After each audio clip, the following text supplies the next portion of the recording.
Hello, ladies and gentlemen, and welcome to the Nottaku podcast. Yay! Surprises. We're back again For the final time. No. You can't get rid of us. We're a plague. Don't be prophetic here, Hugh. I don't think we're powerful enough to be a plague. If anything, we're a mild infection. I always think more, maybe just an irritating splinter. I mean, I'll take Easily, that. easily removable, but a pain in the arse nonetheless. Like a piece of straw or something. I'm I'd refer to myself as being mild chafing. Oh Christ! I've got a cream for that. If you want. Well, before we describe more injuries to ourselves, who do we have on today's podcast? Hello, listeners. My name is Lewis. I am the podcast equivalent of this podcast, dying slowly due to external factors I have little control over. Oh, Christ. Hi, I'm Joe. I'm the podcast equivalent of the atomic bomb about to get dropped on Japan, and the pilot has no idea what devastation he's about to bring to the country. Hey, that's good. That's a good one. What would you describe yourself as? Fat man or little boy? Yes. Oh God! Hi, I'm Ben. Nice. Excellent. Simple. Productive hair. Straight to the point. Unlike me.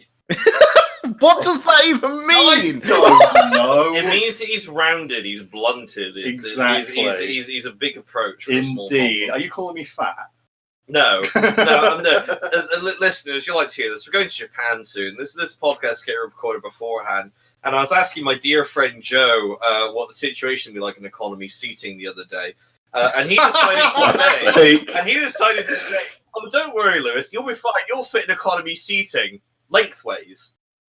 What a prick!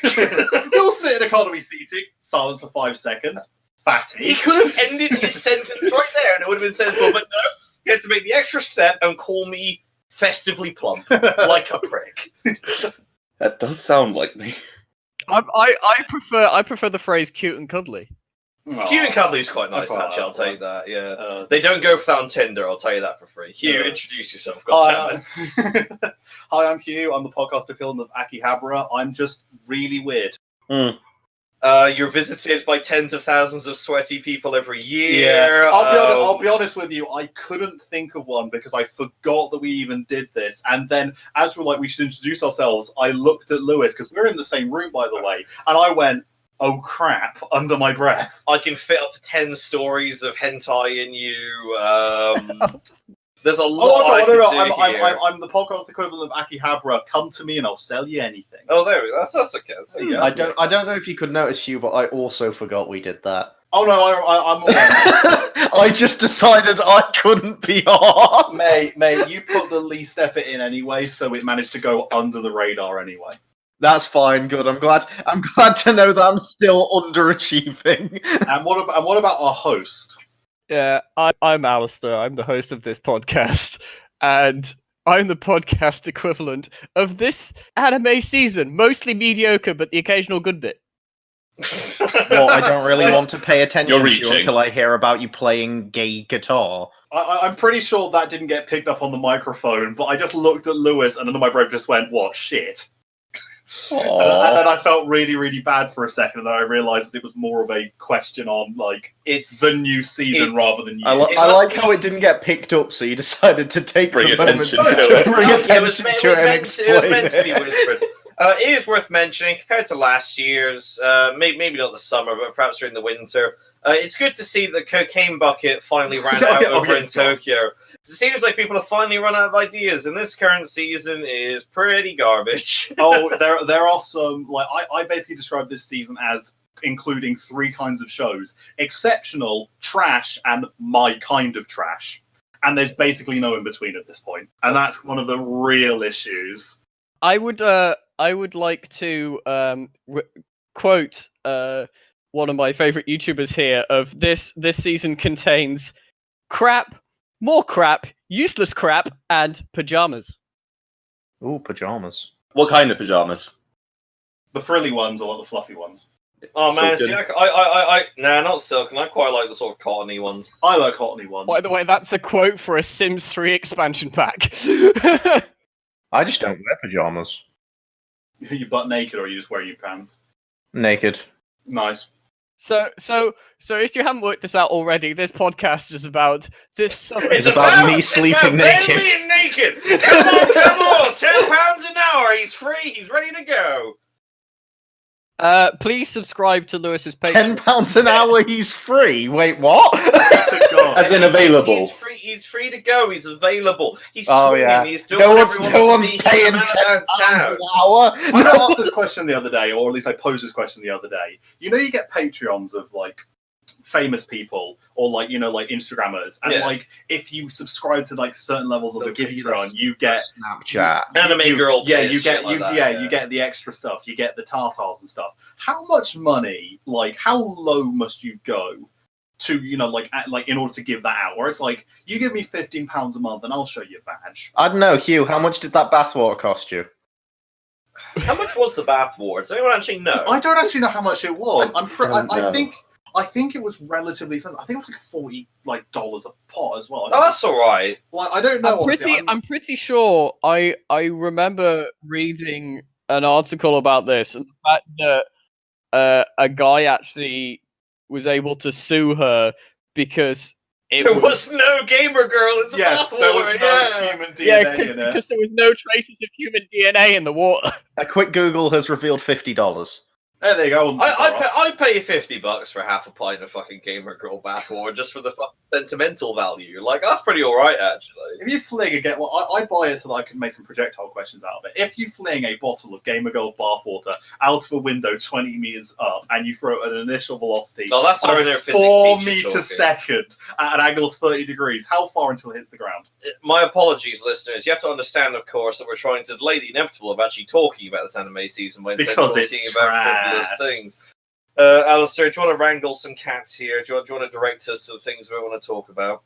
Sure. So, shall we start with talking about this anime season then? So specific! Alistair, Such are you okay? lead! Alistair, can you feel one half of your face and can you smell burnt toast? Because I'm convinced you just had a stroke, mate. Can the camera please cut to Alastair with a single nosebleed at this point? I don't know what the fuck is going on. I'm sorry. Yes, my nose is bleeding and I'm having a stroke because I'm thinking about isekai milfs. It's fine. Well recovered. Must be Later. said. I'm pulling. Oh no, we'll get to that segment. Fire Force. Let's just start with Fire Force because Yes, pretty because sure it's fucking most great. No, it's not. Yes, it is. Fucking glorious. Shut up. Can't escape from crossing fate. All right, well, I'll put it this way, right? So, evidently, right, I'll picture the scene, please. You're in a Tokyo boardroom. One of the technical directors has got a bucket of cocaine, brings it to the other. Hello, says one to the other. Why don't we just nick Bloodblockade Battlefront but make it shit and about fire? The other one takes a big old whiff of the cocaine bucket. That's an excellent idea. What do you do about abilities and personality? What personality? Excellent, Mine-san. And then they made an anime, and it was garbage. Right. Here's the thing, Alistair. I was kind of with you on thinking it was good until the third episode hit, and I went, "Oh, they don't know what they're doing." Fantastic, because they've decided to just start pulling out tropes in the third episode, where the third episode literally goes tournament arc, mysterious stranger, family hooks, and just starts digging into a small hole. As I'm sat there going, I still don't understand basically anything about your world, and yet you're doing something completely different. Also, the fire looks average at best. What you need to do is you need to get on the fucking blower to that one guy who did the Monogatari movie, Fire. You ring him up, you make him head of the animation and tell him, yeah, do fire. And he does that. For, 2007's Bioshock had 2 artists just to draw water for 5 years. Do that, but with fire. And you're done. But it doesn't. It looks average. Alistair, please defend this piece of shit for me, please. I need to be convinced it's worth living. He's very drunk, by the way. I noticed. Well, for one, I actually didn't think the animation was that bad. I thought the animation. I'm not saying bad. I'm saying average. It's average at best. I'm but saying for a show that is based around fire, you the need fire to make looks the average. fire look good. The Yeah. fire looks good in the first episode, and beyond then, it's like, oh yeah, there's the JPEG. You need to have your fire look near as damn it perfect in a show about fire. I know it's a really weird sentence to have, but it's like our old friend in manga Fire Punch, where the fire in that looks like fire. I know that's single frame, and so you can't really extrapolate it that well, but like clear details been put into it, and I just feel like not enough effort's been taken. It just looks too generic for my liking. If the fire looked really distinctive, like, you know, proper devouring fucking flames, it would look nice. Do you know what production company did it? No. David Productions. Oh, is it David? It is David Productions. So you'd think they would work a bit better on that, but then I look back on a lot of David Productions stuff and realise they don't actually do really good animation at all. They just don't. Name me a single episode of JoJo with excellent animation. There isn't one. Anyway, it's weird. Do continue. Yeah, so like the thing is though, I think there are probably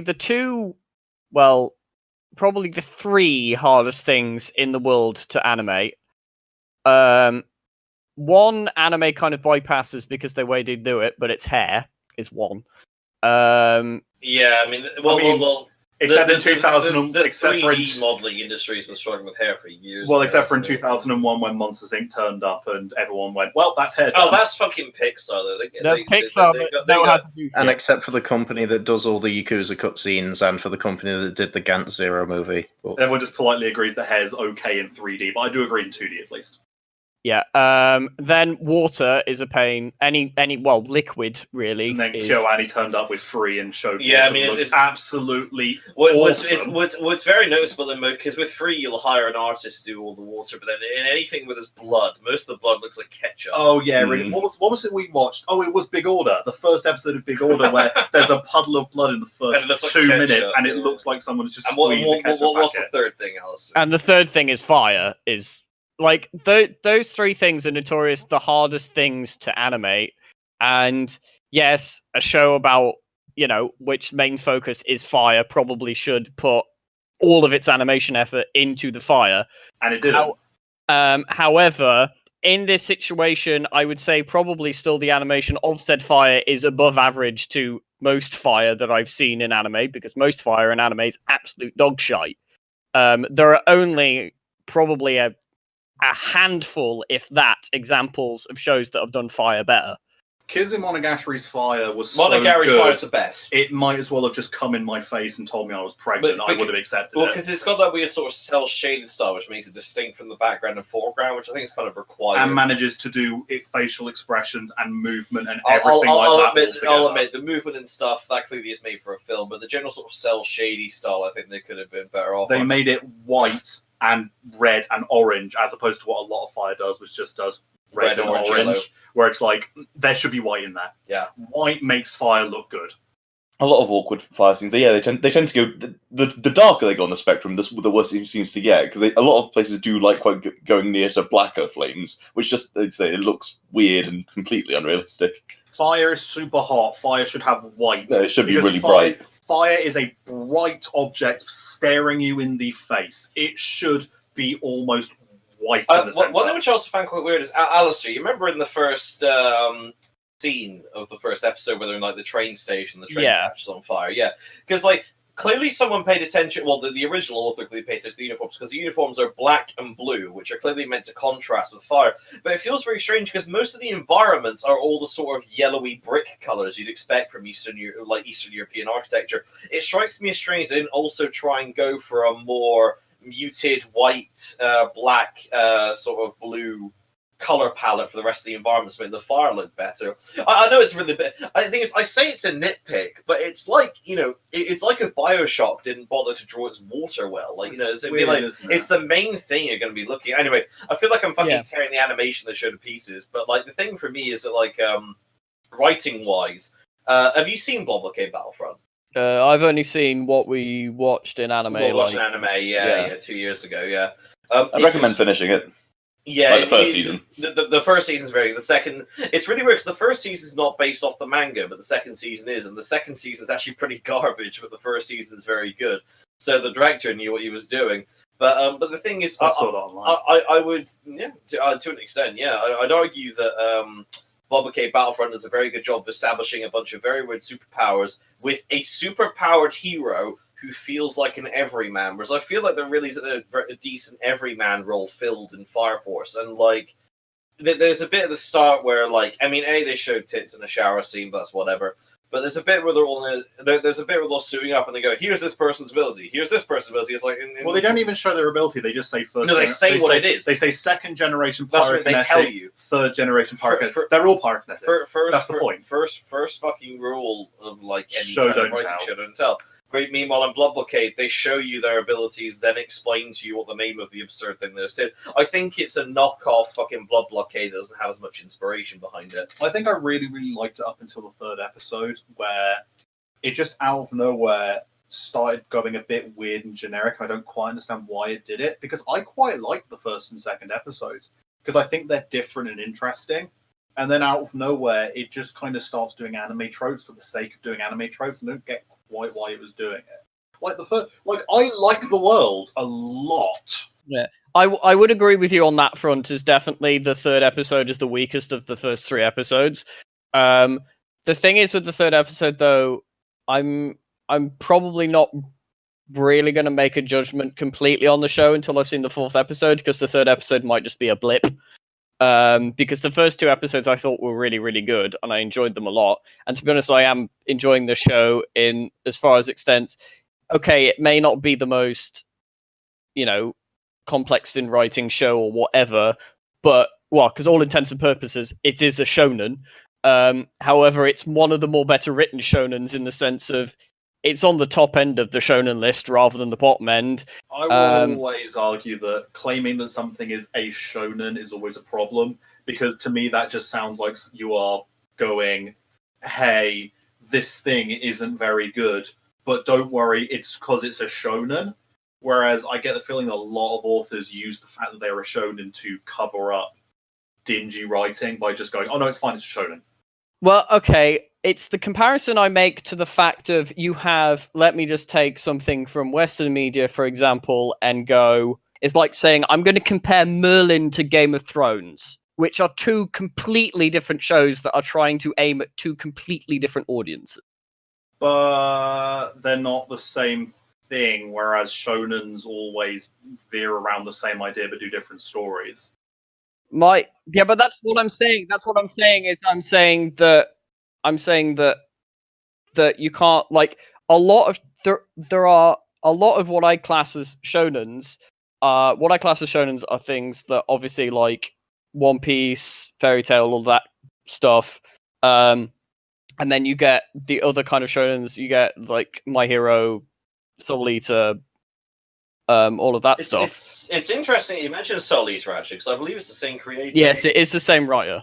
Which, to be fair, comparing the 2 at the moment, Soul Eater and Fire Force, Soul Eater is definitely better by a long shot. Soul Eater is kind of a classic, so yeah, it'd be difficult to kind of trump it.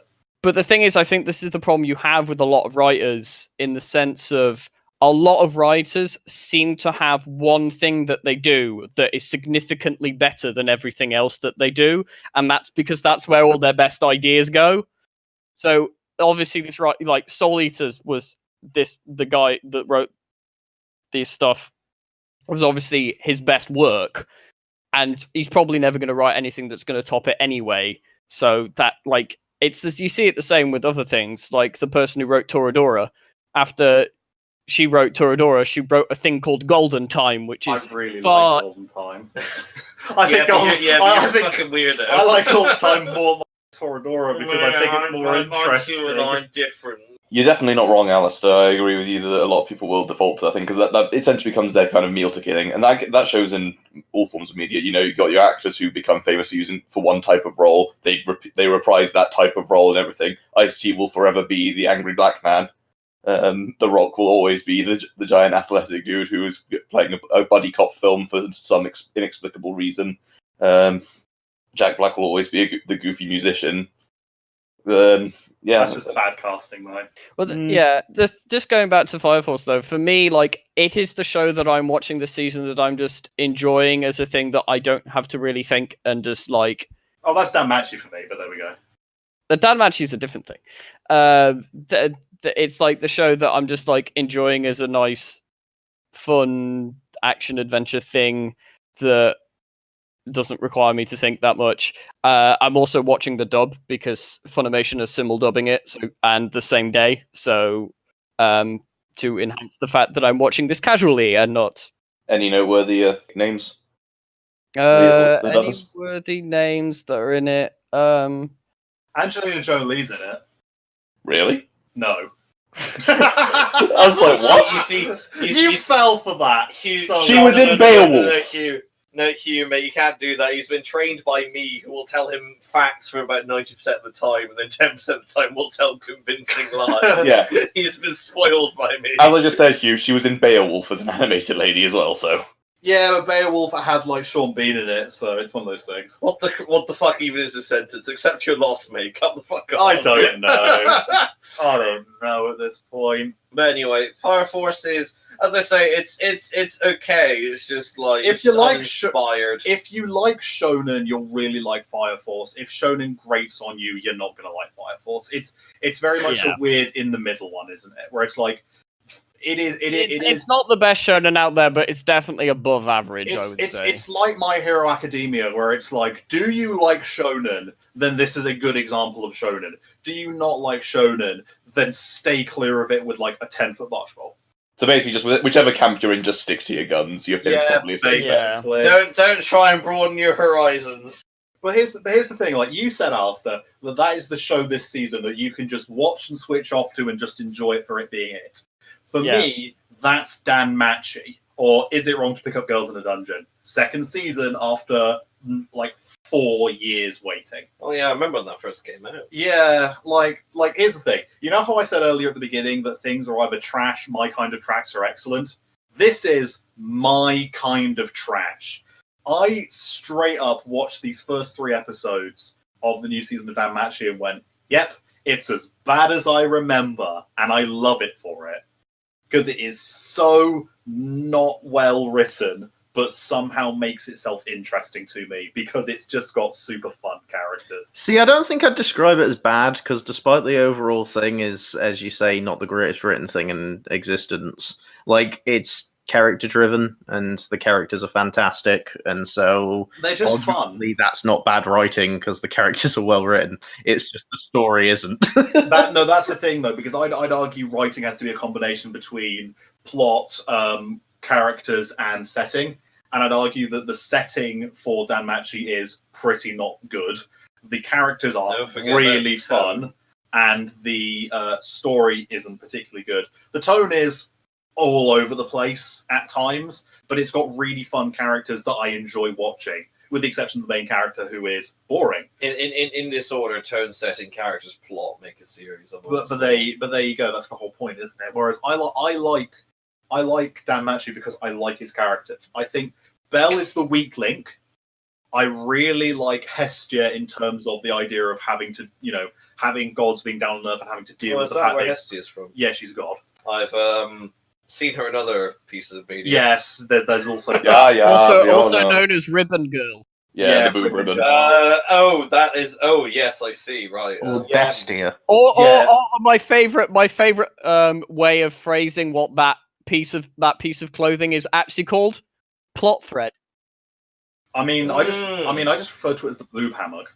I quite like plot thread. Plot thread's pretty good. That's a pretty good one. You've got Lily, who gets fleshed out more and more as we go in, and actually has a relatively interesting character arc when you first turn her into. Does she taste like bacon?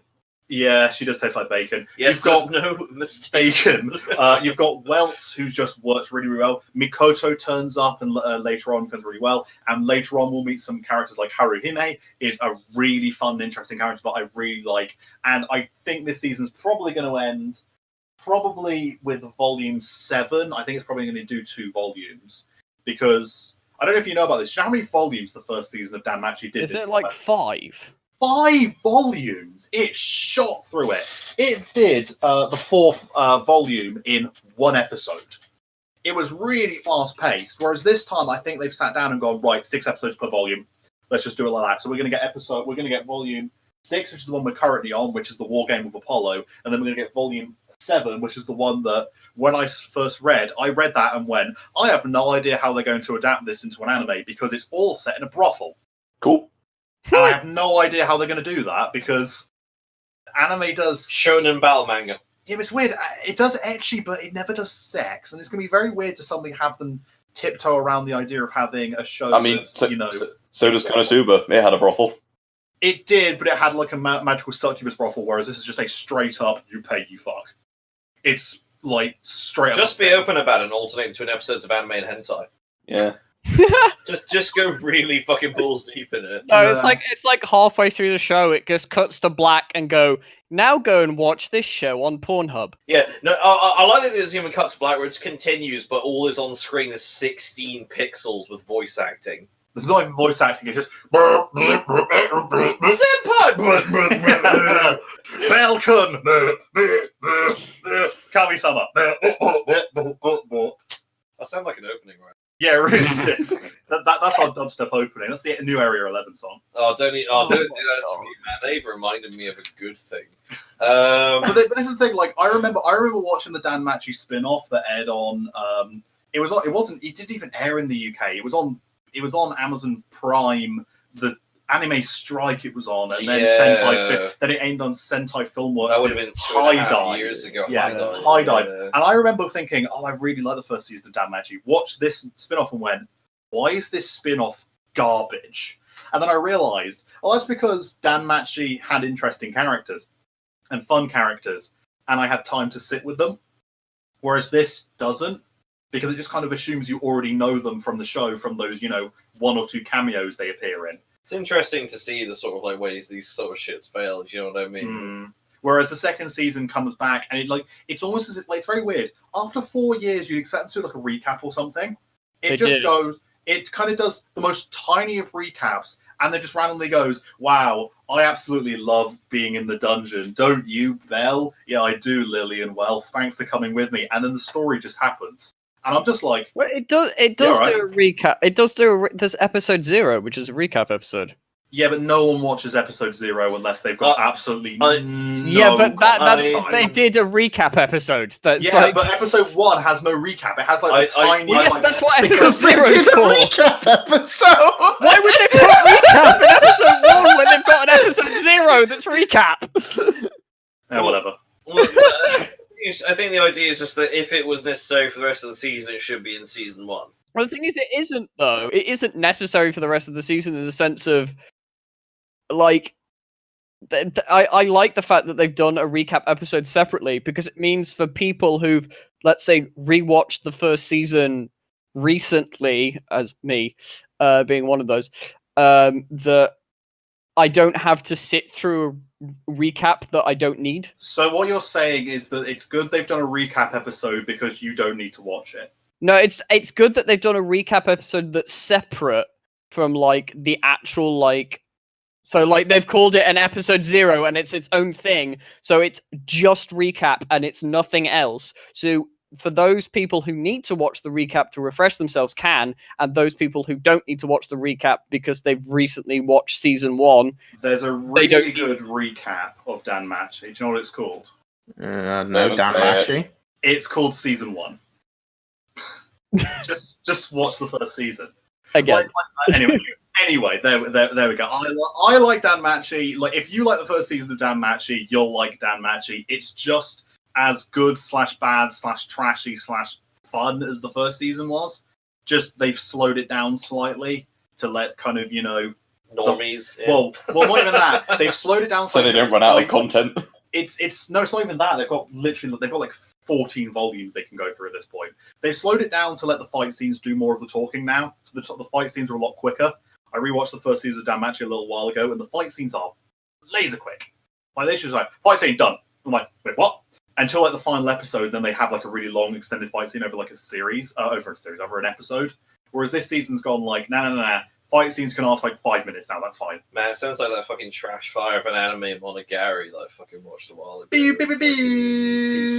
I do think this season's pacing is a lot. Is actually quite good. This season's pacing. So that is how it goes. Yeah, that is. Has anyone else got an anime that they're just happy just to sit and watch this season? Joe and I watched Attack on Titan. It's really fucking good. We finally got caught up, guys. We're only a year behind the rest of you now. We're only a year behind. It's really fucking good. Go and watch it. Ben, continue. All right. I've been watching Copcraft, and that's pretty fun to just sit and watch and shut your mind off for. Has anyone else watched Copcraft? Yeah. Fantastic. I haven't. It's in a world where basically a magic world opens up a rift between that and the regular world in the middle of the ocean near the Philippines, I believe. And so due to like laws that end up getting passed after a war and stuff, basically people are allowed free travel between the rift, and the city nearby is a mix of people from that universe and people from our universe, and lots of smuggling things through. So lots of smugglers, crimes, people trying to break through the barrier, stuff like that. And it's basically about a noir cop in the mean streets whose partner gets killed and basically ends up having to partner up with one of the characters, one of the people from the fantasy world who is coming in to investigate these small fairies that are being basically liquefied to make a drug that temporarily gives you magic powers.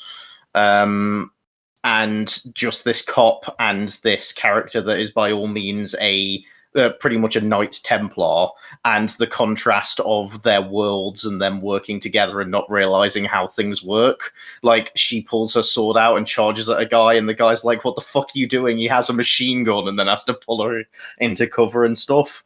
But then she's incredibly competent at killing the shit out of people, and then we'll just be like, but that's justice done. And he's like, no, we fucking arrest them, woman. And it's just a nice one to shut your mind off to, and to see this sort of style. It's just fun. It's just a fun show. I'm really enjoying it, and the intro is really jazzy. What? Is it on Funimation, which is probably why I haven't watched it? Yes, it is. Because I've noticed something about this season. Like, there's a very weird middle ground where Funimation and Crunchyroll's divorce is now actually affecting the anime market, where Funimation and Crunchyroll are like grabbing half the season each and dragging it into their respective corners and then glaring across the top at each other. And it's very weird to see, as to kind of like, oh look, we're back to like 3 years ago where I had to actually check where stuff was airing and couldn't just automatically assume I could watch it. It's a very weird thing all of a sudden that's happened again. It's fine. You just have to work for your food a little bit. It makes when you find a good one that much sweeter. I haven't found any yet. I'm again fine with it. It's like Vinland Saga's on Amazon Prime. I'm fine with that. I had to find it, but at the moment it was like, oh, by the way, Vinland Saga's. I'm like, oh, sweet, cool, Vinland Saga, and that was fine with it. Like, as long as I know where it is, that's fine. It's just weird to see kind of like them, Crunchyroll and Funimation behind their respective pillow forts. Yeah, I actually think Funimation, out of the list that I've seen of both Funimation and Crunchyroll, I'm just quickly just checking them again. I do think that Funimation has almost probably the better lineup. I think I would this argue season. Funimation has the worst lineup. I think Funimation got a lot of smaller, cheaper anime that haven't quite paid off for them, especially considering they got I can't even remember the name of the anime. I didn't even bother watching it. There was an anime that had a really, really popular like manga, and the first episode of it came out on Funimation, and everyone was super excited for it. And it was apparently one of the worst adapted first episodes of an anime ever. I think you're talking about Arifureta from Commonplace to World's Strongest, I think is what That's the one, I think. What the fuck is that? It sounds like a train wrecker. I'm interested. Bring it to me. I'm just double checking. It's an isekai where the entire class is summoned to another world. From Common Job to the Strongest in the World. It has it's basically hellish because it has a rank of 6666 on my anime list. It has a score of 6.36, and the first episode is widely considered by the anime community, or at least this is what I noticed when I was looking at it, to be one of the worst adapted first episodes ever. Just absolute train wreck of a first episode. And it's been scored a 6, above average. Yep, because people can't rate anime properly. Never have been able to. Oh, Joe. That's a game thing. I know, dude. If Mass Effect 2 didn't get 11 out of 10, I was going to fucking kill myself as well, so it's very fortunate. I'd argue that Funimation got a lot of more high-profile stuff, but it hasn't paid off for them.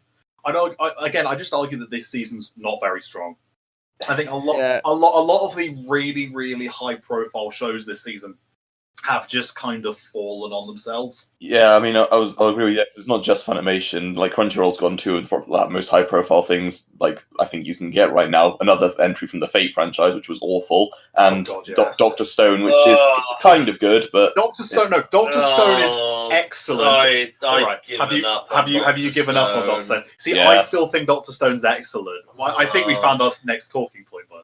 All right, then. Well, let's talk about that Right, then. right. Why do you think Doctor Stone sucks? The Or at least, ca- why do you not think Doctor Stone is as good as it should The have been? characters are boring as fuck.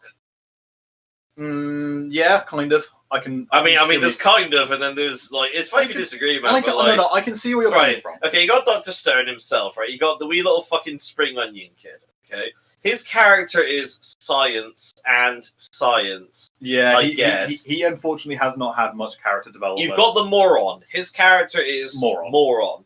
You've got strong dude. His character is strong dude. Okay, cool. So what we're doing here is we've got a cast of characters who are assigned to their tropes. That's fine. Okay, that's fair enough. Yeah, that means that you're going to work more on your premise rather than your plot. We're effectively, in a weird way, we're kind of in an isekai. We've got very generic characters teleported to a strange world they don't understand, except the premise is also garbage. Oh, you see, the thing is, This is where I really like what Doctor Stone is doing. In that Doctor Stone has managed to save itself from. Yes, it's not got the most interesting characters. It's managed to save itself by moving at a lightning fast pace. The pace is a good thing about the show. I'll absolutely agree.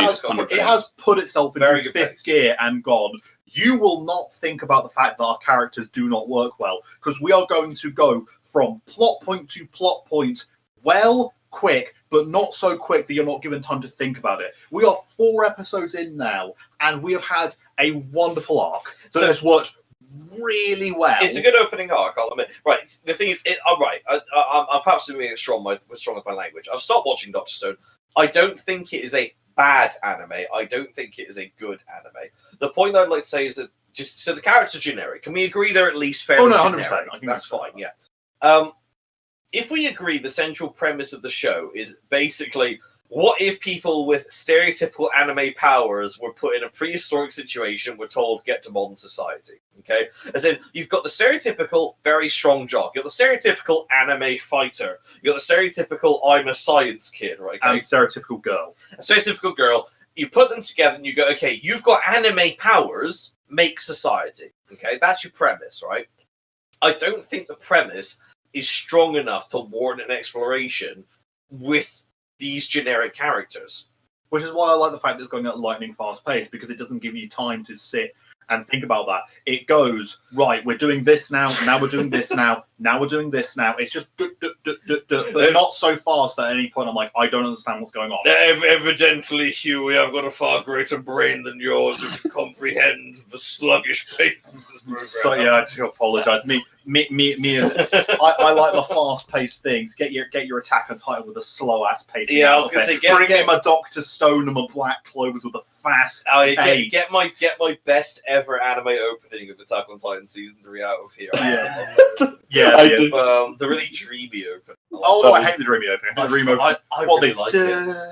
Yeah, I fucking love it. I hate that opening. It's so out of nowhere, it makes no sense. Joe agrees with you. I like it. But I just think that Dr. Stone's premise doesn't carry it. I've also stopped watching it. I don't think it's that great. Actually, no, that's not true. I thought it had a great start. The second episode kind of nosedived for me. Not irredeemable. I think I will probably watch it again. And as you guys, I think you're defending it pretty well too. If you say it comes back and comes out, I'll give it another try. It's the show this season, with the exception of Vinland Saga, that I'm most interested to see what they do next with it, because I genuinely have no idea what it's going to do. That's another thing I really like about it. At no point have I sat down and gone, oh, I see what we're doing here. Like, every single episode ends, I'm like, okay, and how are you going to do that? I genuinely don't know what it's going to do. And I quite like a show where I can't really tell where it's going too much. Yeah. Like, I can see where the basic plot threads are going to go, but how will they get there and what they do with them, I have no idea, and I like that. Can I go for a bit of a stretch with you, if that's all right? Yeah, okay, you can do it over there. There's a gap in bed. Oh, thanks very much, mate. I would argue that this show is kind of a weaker Drifters. I know it's a bit of a stretch, but so if we put aside the ultra violence, which is kind of hard to do with Drifters, Drifters is basically about a bunch of characters plunge into a foreign land, and for all intents and purposes, their tasks are essentially create their society by using the tools available. So that means, create rangers using elves, create guns using dwarves, create like a military society using humans. So it's kind of like a whole societal like makeup all over again. And and there's Hitler in it, which makes it the perfect anime in many ways. Aside from the Hitler part, I was actually with you up until that point. Is that being a really good comparison? Yeah. But like, if you put, I know it's a really big if, but if you put aside ultra violence in Drifters, you've kind of got a really big sense of humor and a general piss take about the whole thing, which I feel Dr. Stone's also going for because no one's taking it particularly seriously. No. The only serious character is fucking Lion Dude, and he's a bit like shonen-y anyway. He's a bit cuckoo He's a bit cuckoo, but I think it's kind of reaching for a Drifters. I think the difference is that Drifters kind of went that like, okay, medieval society is inherently boring. Let's get to gunpowder. Dr. Stone gunpowder and fantasy elements. Yeah, it did the hard fantasy. I went, okay, here's hard fantasy. We've gotten to medieval. Let's make guns. Whereas Dr. Stone, I feel, has squandered a little bit of its opening by going, let's get to medieval. Okay, now guns. Because guns are the most interesting thing about technology ever. They're pretty fucking great. As far as anime is concerned, swords and guns are the most interesting thing. They refer to it as weapons of science more than guns. But it is guns. It is guns. It's guns. It's gunpowder more than anything. No, the plague. That's the true weapon of science. That LSD. LSD is another good weapon of science. He's a chemist. He should be able to make LSD. He's established as some super genius. Just make LSD and get Lion Guy off his fucking tits on it. Yeah, but surely if, or if the people that came and did my, like, drug things at school, the don't do drugs guys. Oh, God, yeah! Meant anything. It's that LSD goes with a trip like the person you are. So if that guy took LSD, he'd go on like a mental killing spree trip. Yeah, that's cool. I'd say that. That'd be pretty awesome. Point him in the opposite direction of you, and you got food for weeks. I mean, you have food for weeks usually with them anyway. Yeah, exactly. Well, I mean, instead of LSD, PCP. Sorry, my plan to get Dr. Stone on PCP has failed. I'm sorry, Hugh. I didn't realise that my joke wasn't that well thought out. No, you're right. We're changing it from Dr. Stone to Dr. Stoned. It's Dr. Stoned now. Yeah, Dr. Stone. No, we've even got the parody. Joe, you're a fucking genius. I nominate you head writer. No. But like Dr. Stone's premise, like it's the characters. Dr. Stone's premise is fine. It's literally like, hey, what if we went to a prehistoric world? That's fine. That's cool. I'll take that. That's fine. I'll take that. But like, the characters don't carry it at all. The characters are so boring. Yeah. I like the pacing. I like that I don't know where it's going. That's fine. We'll agree to disagree. Yeah, we will agree to disagree. I like it for that. Hugh and I are even shaking hands right now. He's rubbing my leg. Please help me. Please help me. And now for something completely different. Is it Alastair's Isekai Corner? No, not yet. Oh, God damn it. I like how I like how you said no, not yet, and I think that's the most like defensive over something I've heard you get this entire podcast. Probably you podcast, really. So muscles. What's muscles? What's the animal? So we're now going to go on to what's the animal about muscles? What's everyone's favorite animal? Random section in the middle of the podcast. Are you looking for the perfect anime to tell you how to work out? JoJo. To give you Mob Psycho 100. The best opening and ED to actually use for your workout video. Mob Psycho 100. An anime that tells you how to do fucking workout exercises, and even has a segment. An angel above me has an ED that's all exercise. Let him finish. Sorry, he's got and has a special segment after the ED finishes. Instead of saying what's on next time, it literally does a workout with you. Bible Black. It's called How Heavy Are the Dumbbells You Lift. Fucking glorious. I love this show.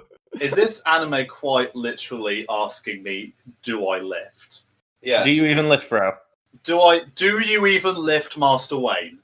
My favourite thing about this show is that it's set in the exact same universe as another show that's come out this series called Kengan Ashura, which is a hardcore like fighting anime that was originally a manga and is just about kicking the shit out of each other. And it's just in the exact same universe to the point that the characters also star in the Dumbbell Show.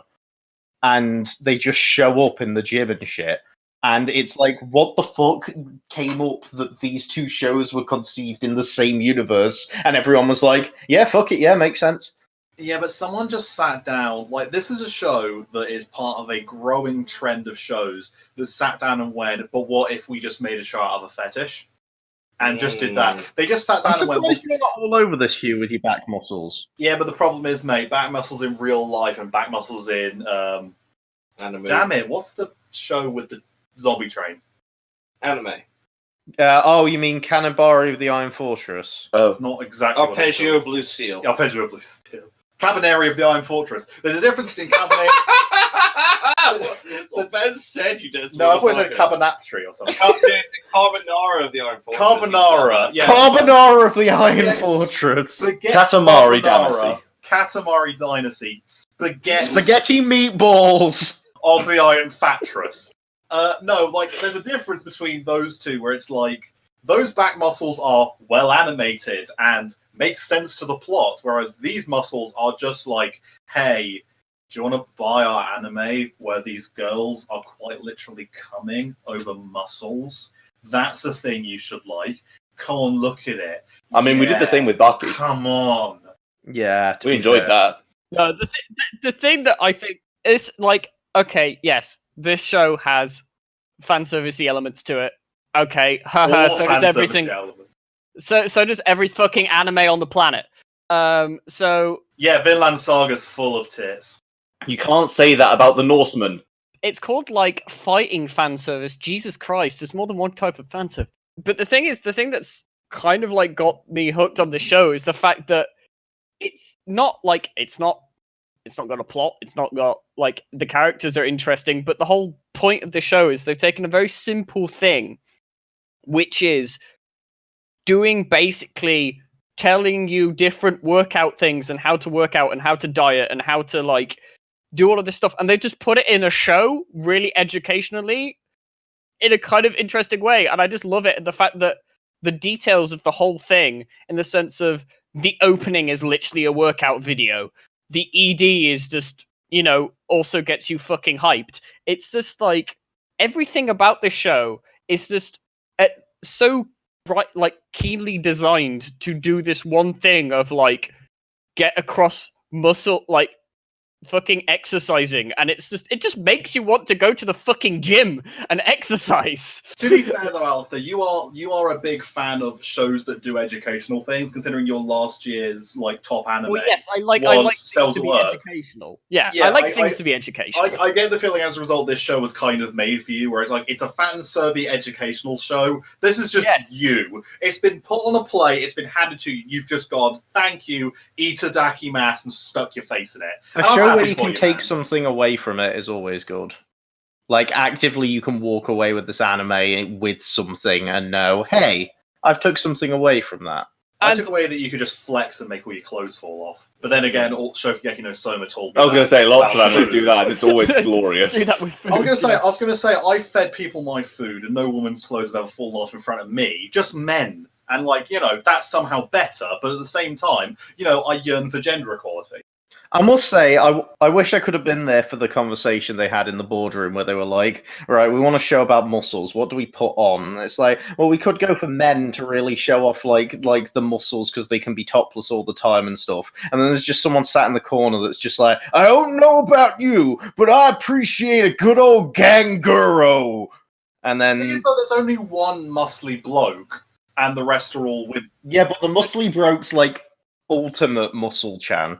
Yeah, except for the fact that to be fair, there's only one. Like, I found one bit funny when I watched this first episode, and it's when they come to the gym and he's just wearing his normal clothes, and it's a joke they make like 15 times, so it stops being funny. Where he's just wearing normal clothes and he just looks like a normal dude, and it'll just be like, "Oh yeah, hi, how you doing? Welcome to the gym. Do you want to work out?" It's like, "Yeah, let's work out." It's like, "All right, cool. Let me just change to my workout gear." Flexes, his clothes fly off, and he's like 7 times the size and like 8 foot tall. And the then he's first just time- like complete global saturation, takes Yeah. a deep breath, and you just know. Also, that's a really expensive trick. Like, that Yeah. clothes bill. The first time they did that, I'm like, good joke. And then they did it the second, the third, the fourth, the fifth, the sixth, the seventh, and the eighth time. And I'm like, they've only got this, haven't they? And then one of the girls literally is staring at him with hearts in her eyes and literally says the phrase, "I think I'm going to come," and I'm like, and I'm out. Wait, really? But did she? I don't care. I think that there's Good for her, I suppose. there's definitely a translation that's changed because I'm watching the dub and they Ichai don't. so, which literally translates into English as "I'm going to come." Of course, that's one of the noises you know. I know Japanese. Hugh.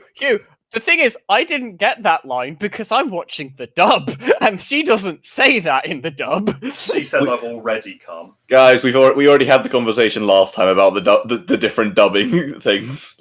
It's like Kobayashi's Dragon Maid that started shoving in a load of random stuff that wasn't in the original one and got a lot of people annoyed. And my response was, who cares? Just happens. Yeah. It happens. But no, I'll tell you right that in the sub, she literally says, "I'm going to come." Well, Right. on that note, On the note of coming, how do people feel about gay guitars? the fuck?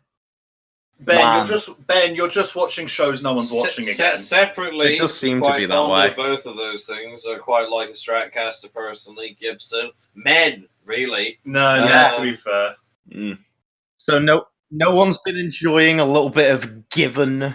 Only you, mate. We've discussed this before. You watch stuff that no one else watches. How do I manage this every season? Because you just do. I watch stuff that no one else is watching. I just decide not to talk No, about it. you watch stuff that no one else watches due to the fact that you watch everything. That's But I'm only watching 3 things. I've got nothing else to talk about. I mean, I've seen it. The problem was, I'm just predictable. I've got to the point. Like I said this before in anime. I've got to the point where I will watch something that looks interesting to me. If it doesn't look interesting to me, we live in an internet world, and if it's good, I'll find out. I have not heard anything good about gay guitars yet, so either enlighten me or tell me why it sucks. This is the spotlight for you. Alright, it's really good show. It's funny in the way of Gekken Shoujo no Zaki-kun-esque humor, with a mainly male cast, because it's based around the relationships between the guys, of which a guy who plays guitar and is in a band basically has bumps into a character who doesn't know how to play guitar but wants to learn, and then essentially that character bugs him into teaching him how to play, and he's quite a natural at the guitar, and it's the relationships between them and the humor between what's going on. But it's 100% Gekken Shoujo no Zaki-kun-esque vibes of the style of humor that's going on, and I just felt that all throughout. If Gekken Shoujo no Zaki-kun was also added in with some fucking badass vocals. Not vocals, badass fucking guitar music and drums, and it is really good. How would you compare it to Metalocalypse? I've never seen Metalocalypse. Metalocalypse is metal as hell, Did you man. see Agretsuko? I Yes. did see Agretsuko. How would you compare it to Danganronpa? Well, Because it's done by the same people. Is Danganronpa Oh, like is it? Danganronpa, but Oh, like, Danganronpa. more fucking dank? Has it got more meat in there? What's the music like? Is it like Carol and Tuesday, where like every episode? No, it's not Carol and mentions a Tuesday. song? It's more rock music and No, not the genre, mate. I mean, is in like, did they take a few minutes every episode to just do a song, or is it intermingled? Oh no, they just kind of jam out during scenes and bits, and they add in humor to the music parts. It's not 100% focused on the music, and then So there's it's a some Weird bits Al where Yankovic anime. and then there's some bits where it does have a focus on it to let you be able to see listen to the music that's going on, obviously during moments where it's built up to this happening. But then you've got you'll just have a jam session, and then you'll have the humor of them just joking around with each other while doing it and stuff, and it just works really well. So the music's more integrated into the dialogue rather than being its own scene. Yes. Okay. That kind of, to be fair, this does actually sound like the sort of thing I would kind of go for, because I do like the Gekken Shoujo no Zaki-kun comedy-esque stuff. Like, that is still one of my favorite comedies. So I think potentially, I might go for this. What's this one on? It's on Crunchyroll. Crunchyroll? Okay. Because I've seen it. I don't know. It's the sort of thing it kind of just passed by. It's in the whirlwind of shows. When you get a season with 30 different shows, I kind of try and watch everything, but at the same time, even then, some stuff slips me by. where I'm just like, oh, no, there goes that one, apparently. The thing is, I have actually heard about this. Like, I have heard whispers of this, like, people liking the show. I haven't looked at it or anything, but like, the fact is that this isn't the first time I'm hearing that this thing's good. I have heard about it before. Yeah, it's really good. It has really good character development and growth and stuff in it. Yeah, it's just a really decent show with and it has more serious moments than Gekken Shoujo no Zaki-kun. Like, there's a bit in the first episode where you see the kid that can't play guitar at start and wants to learn. You see his dad surrounded by beer cans having hung himself. Oh, I love that in my comedy show. Yeah, and it's there as an aftertone, but it's never explained. It's like, in fact, I think that's like one of the first scenes of the entire show. I do like that. It's like, we're going to make a comedy show, and then it's just a guy getting hung. Oh yeah. So it's got the serious tones, and of course, those serious tones will play in and have a part of it eventually. But then it adds in, the light-hearted moments and lets you have those laughs and those bits to forget about it, so that when it brings it back up, it's actually an impact rather than constantly throwing dark shit at you until you're desensitized. Like all the other dark shows that I remember, where Yes. it's like, oh, there's so much darkness in this, but it just makes no sense. I've seen so many shows that are like darkness in the gritty modern world or whatever, to the point that I've become desensitized to all of them, and I'm just like, oh, here we go again. They're just killing for the sakes of it. I mean, I've got to the point, like, I'm at least happy that some anime will at least sit down and not do anything hyper violent. Like, I'm at least glad that some anime is just going to the point where it's doing stuff that doesn't require violence. So, for instance, you take yourself, we're in a fantasy world where there's monsters and adventurers and devils, but I just want to look after this little kid and not show any violence. I personally could not be happier about the excess level of violence in today's society, and I want more. I was trying to say, like, I have been. Well, I'm just saying, I've been watching. What's it called? If it's for my daughter, I'd even kill the demon lord. Yes. Oh, yes, I've heard about that. I must say, it intrigued. The premise intrigued me, but not enough to pick it up. It's an isekai. No, surprisingly, it isn't. It isn't an isekai. Here is the major issue with this show. Now, I'm the sort of person. The main character sucks. That exactly. I am an absolute, like, I just Alastair, God bless you for cutting to the chase there. Go on anyway. I know. Thank you. I know. I melt whenever I see, like, cute children in anime, because it's like, oh god, there is my weakness. I can't not just think. I just can't, just want to pat you on the head and go, you go along and play now. Like Nina in fucking Fullmetal Alchemist. I love absolutely. patting her on the head and playing with her. Absolutely. But then you have the main character in this who is just an obnoxious. Speaking of popper snuffers. Yeah, he is just an obnoxious prick. I like everything about the show apart from the main character. He is quite literally the reason why this show annoys me now, and it's really annoying because I love basically everything else about it, and every time he turns up, I'm just like, oh, for God's sake! So He's become so annoying. He has become so annoying. He was like Twin Star Exorcist's mascot character. I'm like, the moment they turn up, I'm like, and we're gone. Thanks Is it? For that. And so I take it it's not even in the good way, like with. Oh god, I've got hiccups now. Not even in the good way, like in I forgot the name of it because it's slipped my mind. The show I talked about a few podcasts ago, where the main character's the biggest piece of shit, but the show revels in it. Well, the problem is, compared to whatever that one's called, Rising the Shield Hero. Yeah, Rising the Shield Hero. Ha, you mentioned it, not me. The problem is that one sits down and goes, so yeah, like, our main character's a piece of shit, but we're going to stick with him. This one tries to make you kind of go like, oh yeah, he just wants the best for his, like, new adopted daughter. And I'm just sat there going, no, he's just irritating beyond belief here. Because he won't shut up about how she's the cutest in the world, but I don't want to leave it. I'm like, you've known her for like 6 days, dude. Just wait, is she not even his daughter then? No, she's an adopted. She's a demon girl. She's an adopted demon.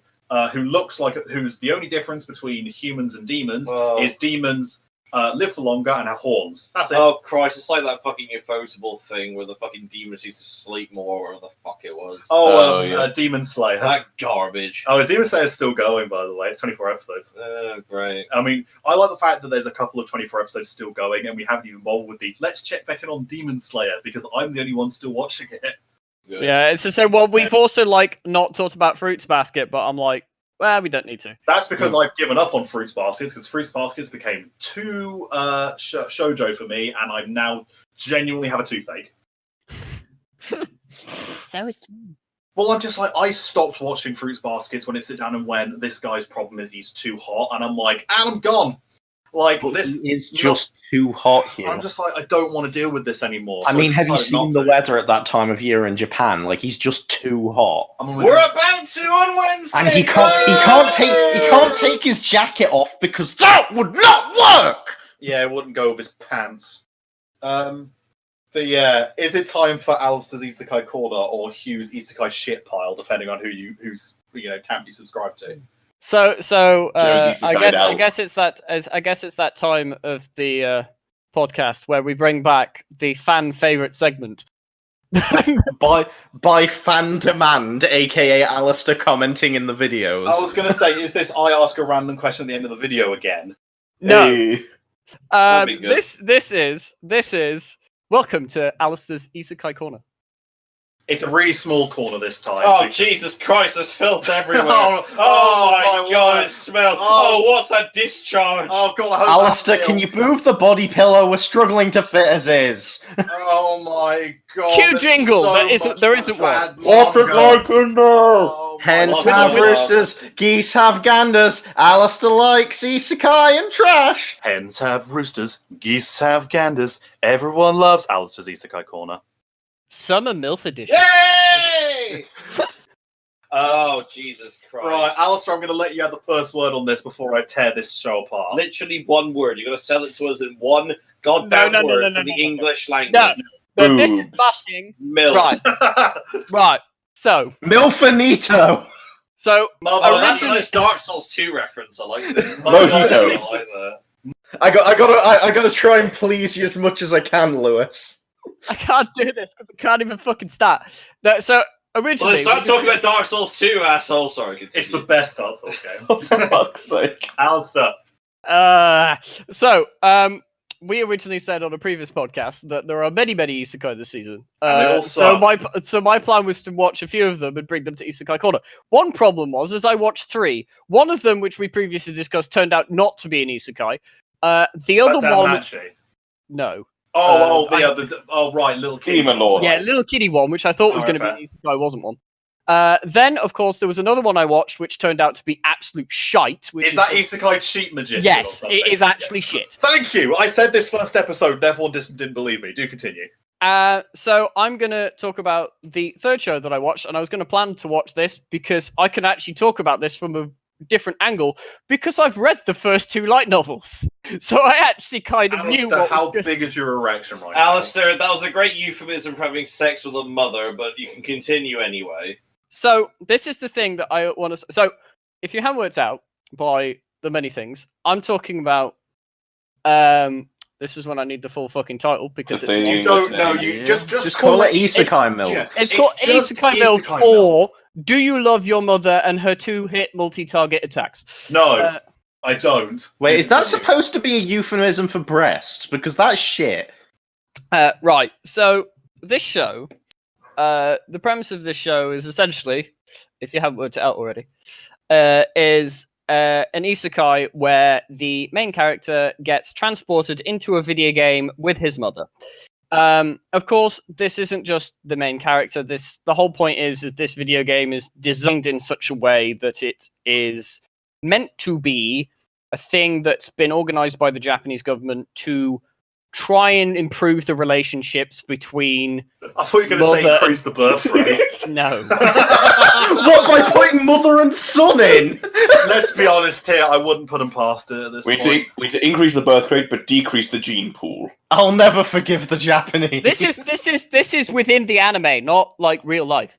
I didn't think Japan had organised a video game to increase Yeah, the birth rate, Alistair. I like the concept that MMORPG VR is apparently a thing in Japan, but it's only for mums and sons. So the whole point of this is to improve the relationship between mother and child, or parent and child. And the reason I'm specifying child is because there are other mother-child pairings in this game, and they're not all sons. They are also daughters. Well, that's not going to help the birth rate. Now the thing is, Alastair, I'm gonna stop you there for a second just to quell the worries of a couple of people listening to this. This isn't incesty, except for that one part where it is. It isn't at all. Like the whole thing of this thing is the only reason the mother is there is to basically be a nuisance to the son in the fact that she gets away, like in his like, because of course this is obviously taking a protagonist who revels in the fact that he's been sent to a parallel world where like all other parallel world, protagonists of the last 4 years. So he's like really happy that he gets to go and do this adventure in a fantasy world, and then he suddenly turns around and his mother's there, and he's like, "Well, fuck, this is now ruined." Isn't it so funny and original? What an ungrateful little shit. So, and the thing is, I still get to see someone I care about. His mother's completely overpowered and outshines him in everything. You eventually get his party where originally tries to make a party out of NPCs, and the mum does this thing called she has to mum interview them because she needs to make sure that these future possible brides to his son, her son, are worthy. So she interviews them all and rejects all the NPCs because classic RPG fashion, they're like the sword woman, it only cares about fighting and killing people. There's of course the thief that steals things, and then the priest that only talks about religion. And she's just like, no, I don't want these people in my party. So he ends up getting a party of actual real players. Basically, it's not fan servicey at all. It's just the whole point of well, yes, it's fan servicey, but it's not like they're not shipping the mother and son as the point. It's not incestuous. You can just It's say not incestuous. Well, they're not on purpose shipping the mother and son, but by accidentalness they are shipping the mother and son. I will say the anime is doing it more than the light novel did. They knew what people would do. But yeah, no, because like it is much about, for example, one of the characters that he has in his party. The whole first arc is about Wise, who has a really terrible relationship with her mother, and her mother is the first villain. It's a massive slut, which I will give the show. I quite like that. So that's mainly what the show's about: is repairing parent and child relationships. Jesus Christ, it's unexpectedly grim. It's an isekai. What do you expect? It's not the best thing out there. It's definitely not the worst isekai out there. It's just fun, stupid trash. And it's like, it's not terrible. It's just like, It has like the occasional good joke, and the rest of it's kind of garbage, and that's the problem. The one running joke that annoys me the most is the one where Wise keeps fucking getting spell silenced. Is the fact that she basically can never use her spells because every single monster they fight instantly like silences her, so she can't use her magic. And it's just like they keep using that joke, and it's just like, ugh. I don't like the joke that the mum has no concept of personal space nor anything that's like normal. She's just the dippiest motherfucker. So she'd be like, look, Marken, I'm in bikini armor. This isn't weird at all. Marken, help me. All my clothes have been dissolved, and now I'm wet and sticky, and you're falling on top of me. Please help me. And I'm like, she does not realize that this is inappropriate, and it's starting to get on my whack. Like, there are a couple of very, very good jokes. I quite like when they're in the bathtub, and I'm like, oh, look, here comes the I've seen the girl naked joke. How are they going to do it this time? To which point she stands up, she stands there, and he just goes, hang on a second. Mother, I have seen this, and as a result, I'm going to get killed for it. I would like to know that I did, in fact, have fun. Please continue on. I will probably respawn. We will talk about this afterwards. Wise, please make it quick.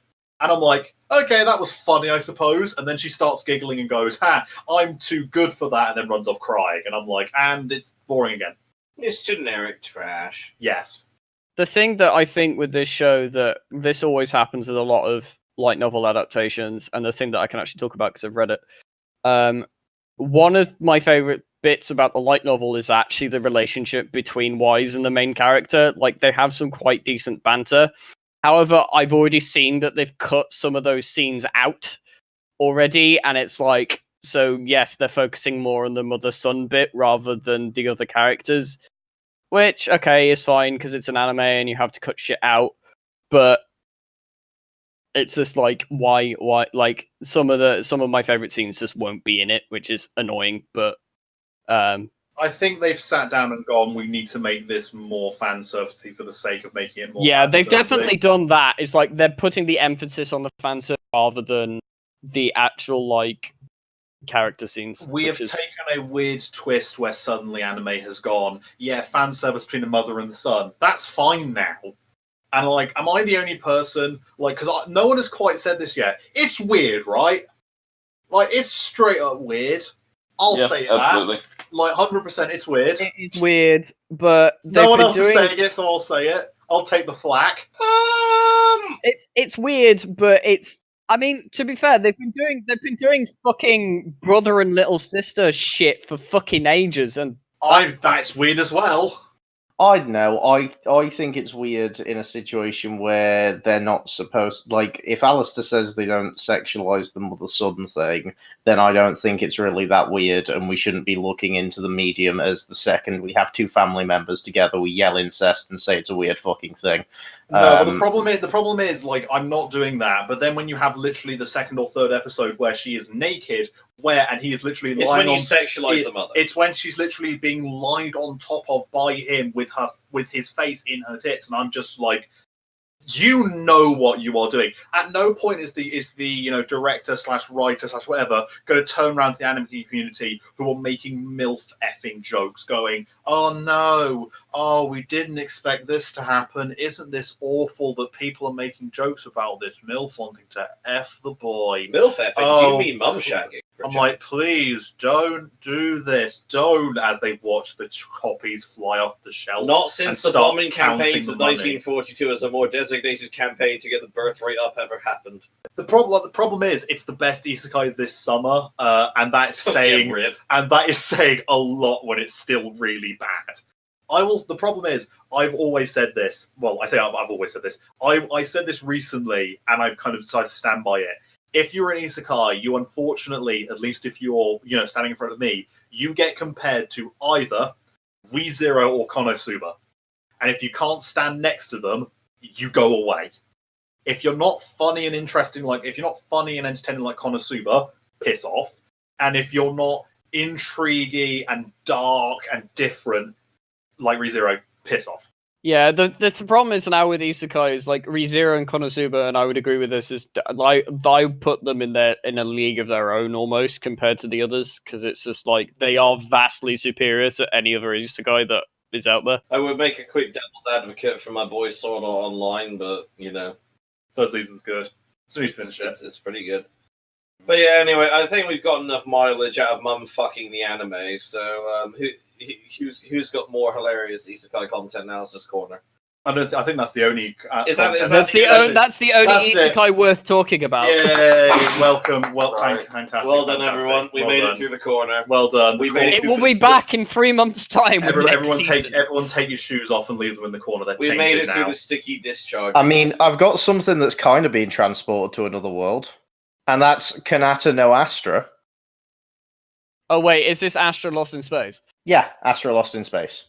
I've been looking at that, and I've been teetering on the edge of watching this, Ben. So again, Ben, go and tell me whether I should or not. You present the third show this podcast that you are the only one who's watched. Well, I mean, Kanata no Astra is one of the big ones this season. It's been getting some of the top ratings every week. Okay, should we watch it or not? Yes, you should. It's a very good show. It's about a group of high school students that each come from different schools and places who have been randomly selected to participate in, randomly grouped together, in participation of space camp, where teachers take kids to space, put them on a planet that's basically a nature park, and they're left there to survive on their own for 5 days. However, the Dragon Ball Broly movie? What the fuck? Go on. shit goes wrong, and they end up 5,000 light years away from the Earth and floating in space next to a empty ship. At which point they have to basically work together to survive, and they find they only have 3 days worth of food, and at maximum it can only store 20 days worth of water. So they have to chart their way back home to Earth, jumping through light speed and stopping off every 20 days, basically, to stop by a planet that could have water or food and scavenge the planet for supplies. As the story goes, all of them, it's interesting. The characters are quite funny and amusing. It has a good mix of humor and serious tone to it, and it's really interesting seeing these characters come together to survive basically being lost in space in this experience, and you get to see them explore and find all these alien worlds, deal with like creatures that try to kill them, deal with hostile environments, explore planets to try and find food, and it's just basically a lost in space experience with which is quite possibly the most horrifying thing ever, because you are just alone in space, and that is terrifying in an area that no one has any fucking clue about, and it's just about them trying to navigate their way home. I'm glad that Space Battleship Yamato finally got the spin-off series it deserved, it must be said. I'm just glad that Matt LeBlanc finally decided to do an anime. I'm gonna force that joke until it we works. heard it the first time, motherfucker. It's quite good. I'm really enjoying it. It really made me laugh at one of the characters, because some of the characters are tropey, as you come to expect from pretty much any show in existence at this point. But they do the tropes in a decent way, and that's not like, oh god, it's this character again sort of thing. And they have a character that's a biologist who's like the attractive sort of charming one, but he doesn't use any of his charming lines, or they mention that sort of thing, until right at the very end of the first episode, which is a 50-minute first episode. And right at the end, they just do this great bit where they're all reserving to work together and everything, to get home and charting a map and everything like that. And one of the characters is super shy, and he starts like saying, "Oh yeah, you should come join us." And then there's just this bit like, "Wait, why is he suddenly so handsome?" And the anime does the trope of like sparkling bright background, and it's like, why is the room suddenly brighter around him? Why is his eyes sparkling? Why are his words literally sparkling as well? And they just take the piss out of the tropes at the same time as doing them less tropey, and mix that in with the serious survival moments in a way that doesn't feel like it's an abrupt switch between the two genres. And it just works really well, and I'm really, really enjoying it. Now, can we get on to the best show this season? The Broly I mean, I've already talked about Yeah, we've already talked about it. I mean, no, we haven't spoken about Vinland Saga and how it's literally the best thing this season by I got bored. Same. Of course you fucking did. I'm sorry. Did this intricate tale of a father and son with just a slow build-up to bring into one of the best mangas I've ever read bore you slightly? Well, I mean, you say this. I've read way more. Like I've watched Monogatari, which is arguably way more boring than this show, and I've watched like. I've read Berserk. I've watched so many shows that have slow, intricate build-up to things. Just because it's slow, intricate isn't the reason I found it boring. Why did it not work for you then? I just wasn't sold really by the characters or the setting or anything that was going on. I got thrown off by the fact that it spent so long on the father and things going on with that, and it just seemed to. I don't know. Every battle that happens in it seemed to have the violence and so show the violence, but it seemed to just show it for the sakes of it rather than having the battles be battles. I'd argue the opposite. I just didn't feel any stakes going on throughout it, and I felt like the show spent so long building up to a point that was obvious how it was going to happen anyway from the get-go. And I just, like, I have no doubt that it's a good show that people will enjoy. And, like, I started reading the manga as well, and I think the manga's way better paced and interesting. But it's just one of those that I couldn't really get my head around and wasn't really...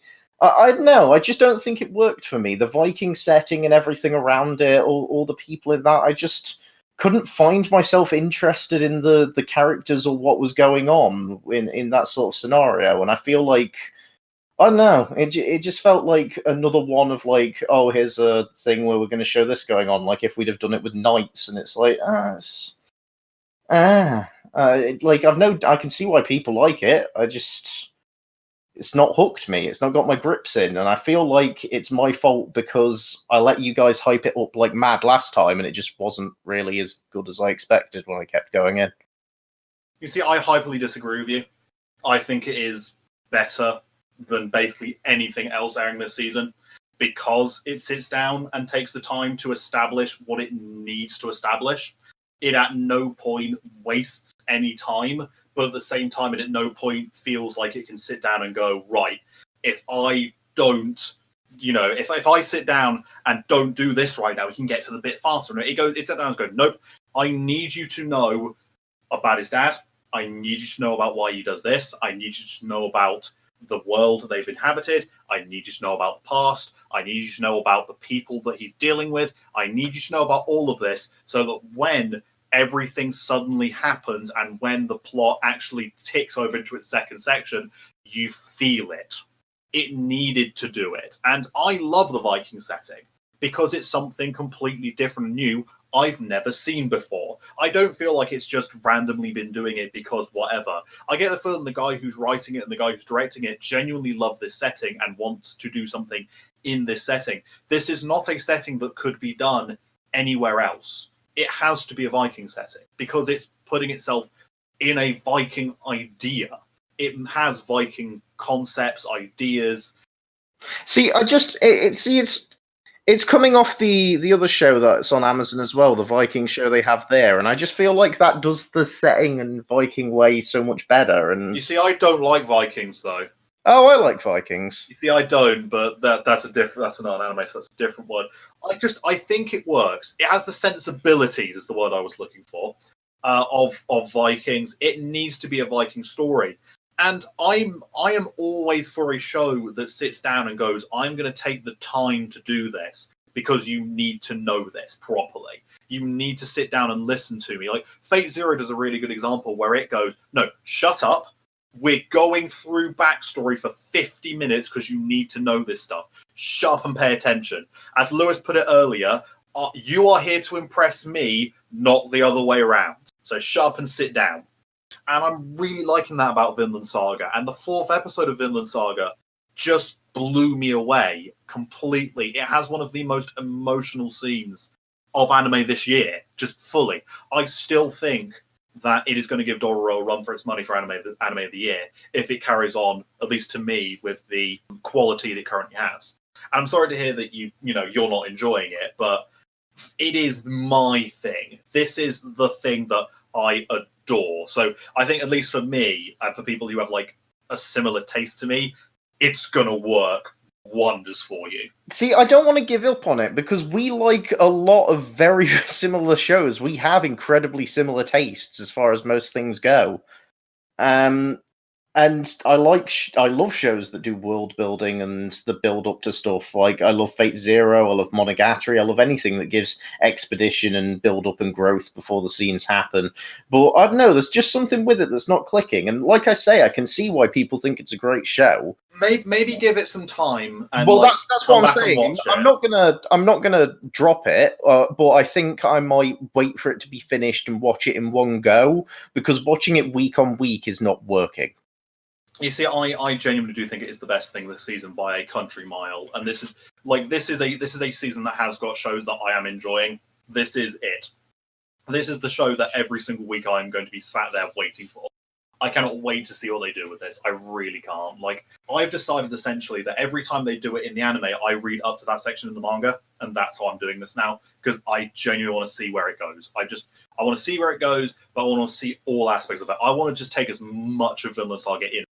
Yeah, well, the thing is with Vinland Saga, it's because we've talked about this previously, and people have said how much they like it and whatnot. So I decided I'll check it out before this podcast because I know it was going to come up, and I checked it out.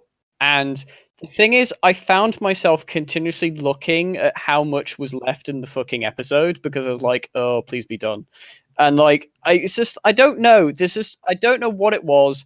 Maybe I need to give it more episodes to like let the characters grow on me or something. But like, I will preface this: I've only watched the first episode. I haven't watched more than the first episode, so I'm definitely going to give it more episodes to like get in. But the first episode did not grab me. I was bored, and I'm like, I'm not interested in any of these characters. I'm just like, my prediction of, okay, the dad's probably going to fucking die at some point. Whatevs. The fucking boy that's probably going to be ending up the main character of the show is a whiny twat, and I'm annoyed by him. He's a boy. That's the point. Oh, He's not yeah, the I know, Shinji but yeah, argument. he's a whiny twat, and I'm annoyed by it. It's almost as if they're making the child act like a child to hammer it home or something. It's almost as if he has an idea and a concept. It's not fun. That's the point. I can use the same line. I And never said it was supposed to be fun. That's the what point. exactly? Oh, that's a Lewis quote. I'm just like, yeah, it doesn't matter if that's what he's a boy and that's what if I don't like the fucking character, then it's not going to matter if he's supposed to be like that. I never said right. Here's the thing, and this is what I will say this constantly. There's a difference between he's boring, that's the point, or he's whiny, that's the point, and actually doing something properly to set stuff up. There are a lot of characters who are like, oh, they've got no emotion, that's the point. Why? Because I've decided they should have no emotion and I'm sticking with it. Whereas with this, they've sat down and gone, he is a whiny brat. Why? He's a child. That's what they're doing. He's literally a child, so that when we have the later episodes, all of this works properly. Because you could, like, yes, children are whiny. It's what fucking happens. So if you have a show that doesn't have a whiny child, everyone complains, oh, that's not what children act like. You can never have it two ways. Children in anime never work because people either get annoyed that they're whiny or get annoyed that they're not realistic. Quick curiosity and Sunny, actually, on the child thing. I'd say that some children can be enjoyable. Then you got your Shinjis that deliberately are. And Ben and I have done diatribes about Shinji before, so we'll leave them at the door. Alastair and Ben, would you like? This isn't meant to be sort of like an academic question, but like, would you say you're interested in like that sort of era of history, or like yeah, because like I've recently played some Crusader Kings around that era, which is why I found quite a lot of the stuff quite interesting. Because I played Harold Fairhair, the King of Norway. And I was just curious to see, because they fairly, shaking my hand gesture, fairly accurately represent some of the historical factions at the time. And I think I find the history a bit more interesting and the culture more interesting. So I think that's maybe what I'm more in it for, less for the action, it must be said. Because the main dad is like a fucking superhero, or like demigod, essentially, or like he can jump from ship to ship and shank a fucking dude. Like, I'm definitely. I think if you watch it more in the context of the cultural, the history, it's a bit more enjoyable. Is Vikings that show which is kind of like the piss take comedy esquire, or is that the way more serious? No, that was Yeah. that's Norseman. Yeah, that's Norseman. I've watched a bit of Vikings, but yeah, like it must be said. I think that the sort of tone is made a bit better in Vikings, but for an anime, I'd say that the sort of setting is established quite well. And I mean, it's what I said earlier about like your four main things are tone, setting, characters, plot, and like the plot of Vikings is better. The setting, I'd argue, in Vinland Saga is a bit better. Characters are a bit middling. I think tone's the big one. I think if you go to episode 4 where the thing happens, there's kind of a noticeable shift in tone. I know, it's an argument I hate using myself, but when it comes to maybe just like give it a crack. I mean, you've already said that you're happy to give it a crack anyway, but like, I am. Yeah. Just. I'd argue watch it more for the culture and the history, because I like the whole like commentary on like slaves and Vikings and the idea of Iceland, Greenland, the politics at the time. But that's just me. I'm a very boring cunt. Anyway, I wouldn't say that. Isekai milfs, anyone? Isekai milfs going twice. Come on now, bleeding. How about if we put Isekai MILFs in Vikings? In accurately represented Viking times? Yes. You mean the West Francian Empire? I see. Let's go looting, Brooke. We gotta beat up those polar bears.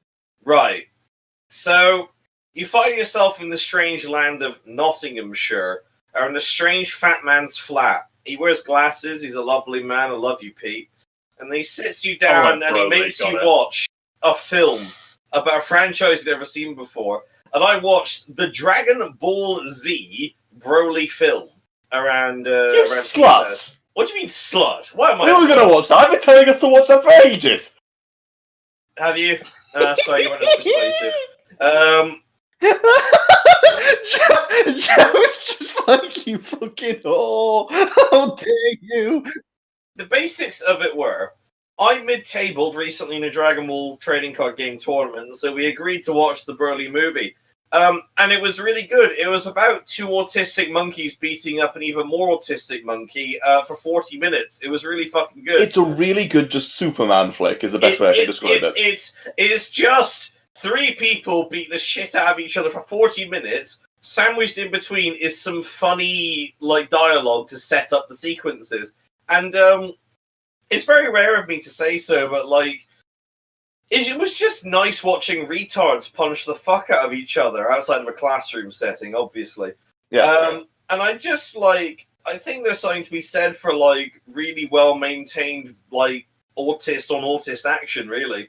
Oh, there wasn't really much to say on it other than does anyone else have experiences of watching on screen morons punch each other? I don't really need a kind of context for it or anything, I mean, it's enjoyable. It's not morons punch each other, but it's definitely some autist on autist action of, Death Note. It is apes. The two of them are punching, absolutely autists. It is apes punching the fuck out of each other. It's fucking brilliant. It's brilliant. It's great. And the Oscar absolutely goes to Freezer in that film for the amazing acting when he kills Paragus. Also, when he gets walled for a fucking hour while he fucking defends. We're making references no one else gets now, but I don't suppose anyone else has got any memories of here's a film where two fucking apes beat the shit out of each other. It was great. Anyone else got any along that line? I mean, Godzilla. I'm sure Hugh's got that. Gojira, Hugh-san? I mean, not really in that respect. I mean, the first Godzilla reboot doesn't have apes punching the shit out of each other. It has lots of cutaways. The new one has, more fighting, but the human characters are the worst pieces of trash I've ever seen in a picture. And all of the Godzilla B movies are awful. I will say that they're bad. Is that the Genrobuchi ones? No. The there's only two good Godzilla movies, and it's the original and the Genrobuchi one. It's the original and Shin Godzilla, which is the reboot. Every other one is a random monster turns up and Godzilla starts punching them, and Hollywood is convinced that is how you do a Godzilla movie, when actually that is not how you do a Godzilla movie, because that's really bad and doesn't work properly. Godzilla's ultimately about scientists talking at each other. Basically, Shin Godzilla's the best Godzilla movie, and it's literally a bunch of scientists and people sat around going, well, I've no idea what this is going to do, and every so often it cuts back to Godzilla doing more damage, and you're like, this is excellent. Whereas then Godzilla King of Monsters turns up and just goes, and now he's going to punch him in the Arctic. Where did he come from? He is using the underwater caves because the Earth is hollow. Makes sense. That is a genuine plot point, and now he is going to appear and beat the Kraken, but then the Kraken is going to sprout the wings and then fly off and then beat the guy because they're going to nuke Godzilla accidentally. That's literally a thing that happens in the movie. I still think the best Godzilla movie is that homemade movie we did of us two playing Godzilla King of Monsters together. It's just a shame they couldn't air it in, studios or anything because of the hardcore porn scenes. Oh right, I was like, I'm really confused here. Porn scenes. All right, it was a joke. Got it. Most people can't tell when I'm making one. Not always, no. I'm kind of with Ben on the King Kong one. That was just nice to watch as a kid. Though, just when that T-Rex fight, that was pretty nice. Yeah, that was fucking. Oh, good. The Peter Jackson one. Yeah, Yeah. My favorite film in recent times of just two big things punching each other is Pacific Rim. Yeah, but then the sequel. Well, no, we don't talk about Dive bomb. We don't talk about the sequel. The fucking first film of the fact that a ginormous robot just picks up a fucking ocean liner and uses it as a fucking sword is just great. Someone pointed out to me why Pacific Rim works as a movie, and I've realized that it is correct. It's the reason why the new one doesn't work. Pacific Rim, if you watch it again, every single camera shot in Pacific Rim is a camera shot you could actually make with then the CG afterwards. There is no what is referred to as quick zips, where the camera zips around really, really quickly or anything like that. Every camera is either in a place moving and watching something, or is moving along with an item. It feels real as a result. It basically makes the robots and the monsters actually look and feel big. They feel because big. you feel like an actual person watching it. It's like Evangelion, where the Eva feel like they could literally punch a mountain off its axis because that's the sort of way they've been designed. Every time I see the Evas in Evangelion, I expect them to Naruto run. Yeah, because they kind of do. They kind of do, and every time I expect them to do it like fully. You know? I expect them to just commit. Do you expect them to Naruto run into Area 51? Oh my god, no! Please let it die. that's not. Yeah, Anyway, thanks for watching the Nottaku podcast. Well, watching, listening, whatever. experiencing. They can what? It was certainly an experience. Experiencing's a good one. I've got to edit this over the space of 4 days before I go to Japan. And That's you've got right. fuckers sat there getting drunk next to you while it happens. Oh yeah. I know, listeners. I'm drunk.